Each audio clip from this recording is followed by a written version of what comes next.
News ఏది రావాలి, మన వ్యూస్ ఎలా ప్రజల నెత్తి మీద న్యూస్ రూపంలో రుద్దాలి, ఇది ఒకవైపు జరుగుతూ ఉంది. ఇంత మాత్రం చేస్తే సరిపోతుందా అంటే ఇందాక సాంబశివరావు గారు ఒక మాట అన్నారు. సోషల్ మీడియా ఒక రకంగా మంచిది, ఒక రకంగా చెడ్డది అని కూడా సాంబశివరావు గారు ప్రస్తావించారు. ఇవాళ వాస్తవానికి మీడియాలు పలు రకాలుగా ఉన్నా ప్రజలు ఏది ఫాలో అవుతున్నారు, ప్రజలు ఏది చూస్తున్నారు, ప్రజలు ఏది కోరుకుంటున్నారు, అల్టిమేట్ గా అదే నిర్ణయిస్తుంది సర్వైవల్. కాబట్టి మేమందరం కింద మీద పడుతూ ఉంటాం. ప్రభుత్వంలో ఉన్నప్పుడు కానీ ప్రతిపక్షంలో ఉన్నప్పుడు కానీ కింద మీద పడిపోతూ ఉంటాం. ఎందుకు మాకు అర్థం కాదు. అసలు ఇందాక వీరభద్రం గారు అడిగితే కూడా అదే చెప్పాను. సార్ అధికారం అనేది ఒక బ్రహ్మ పదార్థం, అధికారంలో ఉన్నప్పుడు, బయట ఉన్నప్పుడేమో బ్రహ్మ పదార్థం సార్ అది. ఎందుకంటే మేము భ్రమపడుతూ ఉంటాం, ప్రజలు ఇది కోరుకుంటున్నారు అది కోరుకుంటున్నారు. ఏం కోరుకుంటున్నారు తెలవకనే అటు ప్రతిపక్షము అటు అధికార పక్షము కింద మీద పడుతూ ఉంటాం. ఎందుకంటే ఇవాళ బలంగా ప్రస్తుతం ప్రభుత్వాల్లో ఉన్న పెద్దలు నమ్ముతున్న విషయం ఏమంటే, మేము కూడా నమ్ముతున్న విషయం ఏమంటే, మీడియాని మేనేజ్ చేయడం ద్వారా పర్సెప్షన్ మేనేజ్ చేయొచ్చు, నెరేటివ్ డ్రైవ్ చేయవచ్చు. ఇప్పుడు వచ్చారు కదా ప్రశాంత్ కిషోర్ లాంటి కన్సల్టెంట్లు, స్ట్రాటజిస్టులు వచ్చారు కదా, వారందరూ కూడా చెప్పేది అదే. నెరేటివ్ చాలా ఇంపార్టెంట్ అని చెప్తా ఉంటారు. నెరేటివ్ ఎలా డ్రైవ్ చేయాలి అంటే అటు సోషల్ మీడియాలో, అటు మీడియాలో, ఇంకా ఇతరత్ర అన్ని చోట్ల కూడా నెరేటివ్ డ్రైవ్ చేయాలి అనే మాట పదే పదే చెప్తా ఉంటారు. కానీ ఎన్నింటికి భిన్నంగా గత వారం ఢిల్లీ రాజధాని వీధుల్లో ఏం జరిగిందో మనందరం కూడా చూసాం. ఎన్నింటికి భిన్నంగా కన్వెన్షనల్ పాలిటిక్స్, కన్వెన్షనల్ థింకింగ్, సాంప్రదాయ మూస పద్ధతుల్లో జరిగే ఆలోచనలు, వీటన్నింటికి భిన్నంగా యువతరం కదం దొక్కింది. ఒక కొత్త తరహా ఆందోళన, ఒక కొత్త తరహా ఆలోచన ఢిల్లీ పురవీధుల్లో కదం దొక్కితే ముందెవరూ నమ్మలేదు. ప్రభుత్వం మాత్రమే వనకలేదు, ఒక రకంగా చెప్పాలంటే మీడియా కూడా చెమటలు పట్టించింది. మీకు గుర్తుండాలి, భజన మీడియాకైతే మొత్తం బల్బులు ఎగిరిపోయినాయి. అక్కడికి పోతే పిల్లలు 20 రోజుల తర్వాత మేము గుర్తొచ్చామా అని నిలదీస్తుంటే చెమటలు పట్టే పరిస్థితి. గోధీ మీడియా అని డైరెక్ట్ గా, ఎందుకంటే వాళ్ళ మీద ఈడీ పనిచేయదు, సిబిఐ పనిచేయదు, ఐటీ పనిచేయదు, ఆ పిల్లల మీద వాళ్ళు భయపడేది దేనికి భయపడే బ్యాచ్ కాదు అది. అందుకే చెప్పాను మొన్న, మోడీ గారు ఎవరితో అయితే పెట్టుకోకూడదో వాళ్ళతోనే పెట్టుకున్నాడు. ఈ పిల్లలు మామూలు కాదు. మన జరిగిన పోరాటం కూడా నన్ను అడిగితే వాట్సాప్ యూనివర్సిటీ అంకులకి, ఇన్స్టాగ్రామ్ పిల్లలకి మధ్యన జరిగిన పోరాటం మొన్న.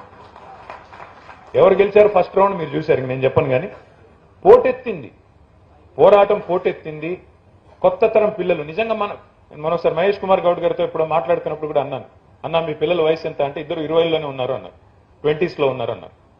కొత్త తరం పిల్లలు మేమేమనుకుంటామంటే తండ్రులుగా, నా కొడుకు కూడా 21, నా కొడుకు బాగాలేకపోతే ఫోన్ చేశారు మహేష్ అన్న. ఫోన్ చేసినప్పుడు మాట్లాడినప్పుడు అడిగా మీ పిల్లల వయసు ఎంత అంటే, కొత్త తరం పిల్లల గురించి మేమేమనుకుంటామంటే 50లో ఉన్న వాళ్ళం, 50లో నిన్న మొన్న పడ్డవాళ్ళం,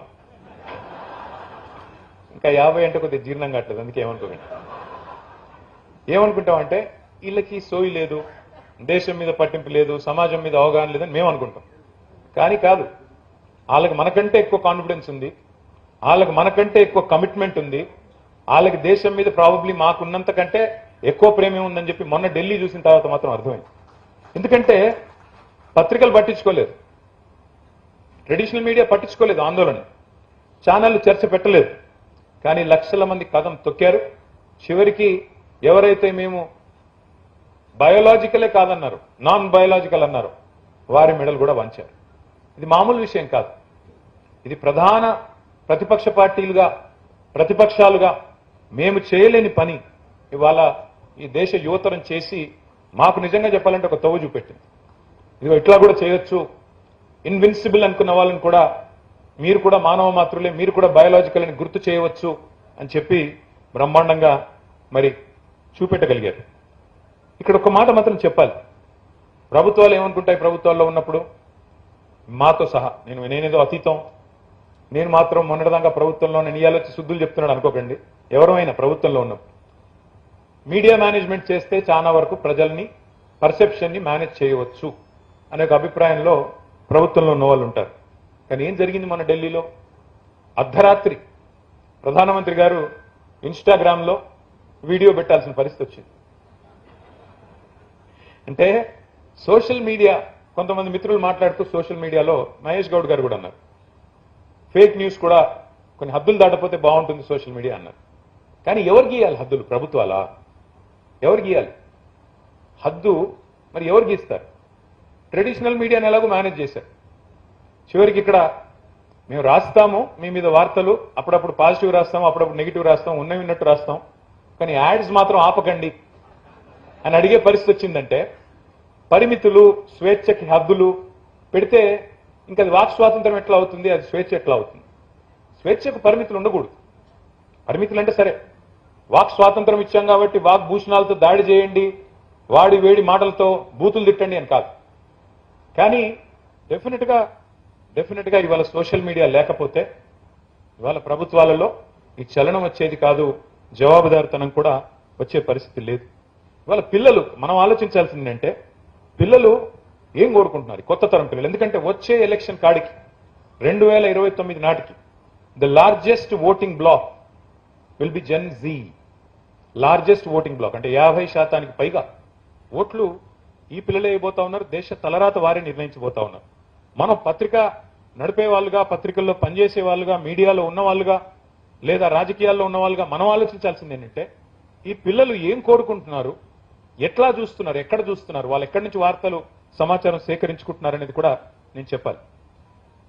ఇవాళ తరం పేపర్లు చదవట్లేదు. మీరు ఏమనుకున్నా, మీరు బాధపడ్డా, ఇబ్బంది పడ్డా, వాస్తవం. ఇన్ఫాక్ట్ నేను కూడా గత 2.5 సంవత్సరాలుగా పేపర్లు, టీవీలు చదవట్లేదు. మహేష్ గౌడ్ గారు ఒక మాట అన్నారు ఇందాక, మీరు లేదా ముఖ్యమంత్రి గారు కొన్ని సందర్భాల్లో భాష కొంత నియంత్రణలో ఉంటే బాగుంటుంది అన్నారు. మహేష్ అన్న, నేనైతే గత 2.5 సంవత్సరాలుగా చాలా హ్యాపీగా ఉన్నాను నా పొజిషన్లో. ఆపోజిషన్ బాగుంది, అట్లా అని ఇక్కడే ఉంటాను కాదు, కాకపోతే బాగుంది. కాకపోతే మరి ముఖ్యమంత్రి గారే ఎందుకో కంఫర్టబుల్గా ఉన్నట్టు అనిపించట్లేదు.